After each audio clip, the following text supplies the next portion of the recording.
अहिले असाध्यै चर्चामा रहेको छ सागर लम्साल, जसलाई बले नामले चिनिन्छ। उनीमाथि बलात्कारको आरोप लागेको छ, त्यो पनि अमेरिकाबाट नै। अमेरिकाको न्युयोर्कमा नै बस्ने एक युवतीले बले अर्थात् सागर लम्सालमाथि चाहिँ यस प्रकारको आरोप लगाएकी हुन्। अब ती युवती को हुन्, आउनुहोस् यो भिडियोमा हामी विस्तृत रूपमा यो बारेमा कुराकानी गरौँ। आफ्नो फोनमा ट्याप ट्याप सेन्ड डाउनलोड गरी हाम्रो प्रोमो कोड एसडिपी प्रयोग गरी पहिलो ट्रान्जेक्सन गर्नुहोस् र पाउनुहोस् $20 बोनस। नेपालका थुप्रै फिल्महरूमा चाहिँ बाल कलाकारको रूपमा काम गरेकी, म्युजिक भिडियोहरूमा काम गरेकी एकदमै कुशल कलाकार, कुशल नृत्याङ्गना पनि भनौँ, डान्सर पनि भनौँ, राम्रो अभिनय गर्ने कलाकारको नाम हो सङ्गम बिष्ट।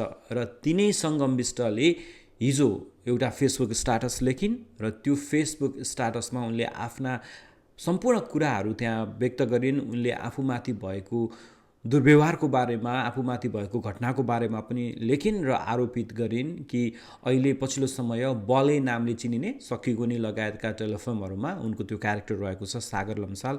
सागर लम्सालले चाहिँ सागर अमेरिका घुम्न आएको बेलामा, न्युयोर्क आएको बेलामा, उनी पनि न्युयोर्कमा नै बस्छन्। उनी अहिले स्टुडेन्टको रूपमा यहाँ अमेरिकामा अध्ययन गरिरहेकी छिन् र त्यो क्रममा चाहिँ आफूमाथि दुर्व्यवहार गरेको, एक प्रकारले उनले मलाई रेप गर्यो भनेर नै लेखेकी छिन्। अब यो कसरी सम्भव भयो, यसका पाटाहरू के हुन्, अलिकति म यहाँहरूलाई स्पष्ट पार्न चाहन्छु। विशेष गरेर अहिले पछिल्लो समय हामीलाई प्राप्त जानकारी अनुसार चाहिँ जब यो सार्वजनिक भइसक्यो घटना, त्यसपछि नेपालमा पनि प्रधानमन्त्री बालेन्द्र शाह स्वयंले पनि चासो व्यक्त गर्नुभएको भन्ने खबर आएको छ र यो विविध कारणले गर्दाखेरि सङ्गम सम्भवतः अमेरिकाबाट नेपालमा नै गएर कानुनी लडाइँ लड्ने मनस्थितिमा पुगेकी छिन् र उनको परिवारले नि त्यही चाहिरहेको भनेर हामीलाई सूत्रले जानकारी गराएको छ। त्यसो त यो घटना चाहिँ अमेरिकामा भएको थियो, न्युयोर्कमा जहाँ सङ्गम बस्थिन्। उनी स्टुडेन्टको रूपमा यहाँ अध्ययन गरिरहेकी थिइन् र सागर लम्साल र सङ्गमको सम्बन्धको कुराकानी गर्दा चाहिँ सङ्गम सानैदेखि कलाकारिता क्षेत्रमा काम गरेकी, सङ्गमको बुवा पनि कलाकार हुनुहुन्छ, सङ्गमको अङ्कल त नेपालको अहिले पछिल्लो समयको असाध्यै व्यस्त चर्चित कोरियोग्राफर हुनुहुन्छ। अनि उहाँको आन्टी पनि केही फिल्महरूमा काम गर्नुभयो, उहाँले अभिनेत्री हुनुहुन्छ।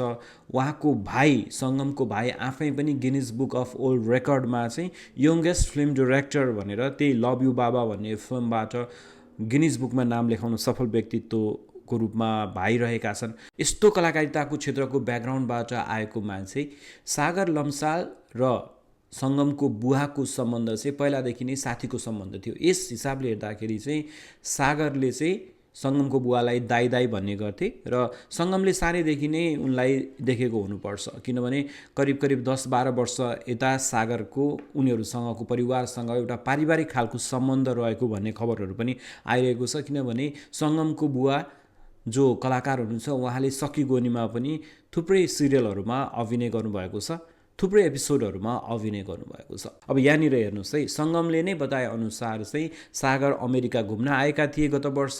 त्यो बेलामा न्युयोर्क आइपुग्दाखेरि चाहिँ उनीहरू बिचमा भेटघाट भयो।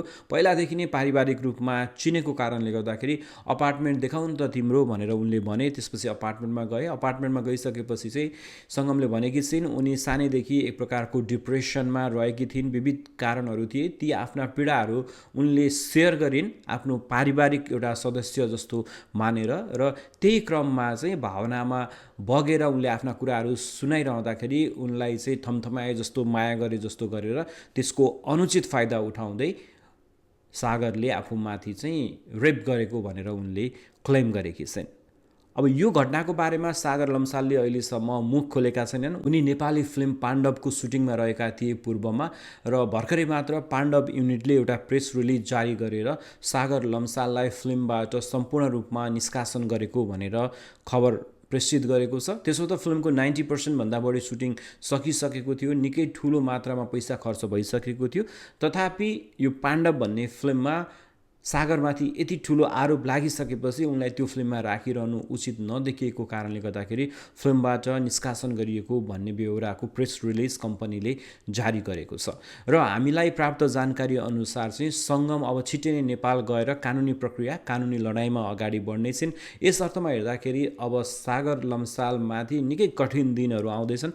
सागरको पनि केही समय अगाडि ट्विनी सिस्टरको रूपमा चिनिएका प्रिज्मा र प्रिन्सीसँगको एउटा विवाद पनि सार्वजनिक भएको थियो। त्यसपछि उनले विवाह पनि गरे, उनको एउटा बच्चा सन्तान पनि रहेका छन् र अहिले उनी करियरको एउटा राम्रो ग्राफमा उकालो लागिरहेका थिए। उनले डल्लेले इन्ट्री मार्यो भन्ने फिल्ममा अभिनय गरेका छन् जुन चाँडै नै रिलिज हुन गइरहेको छ।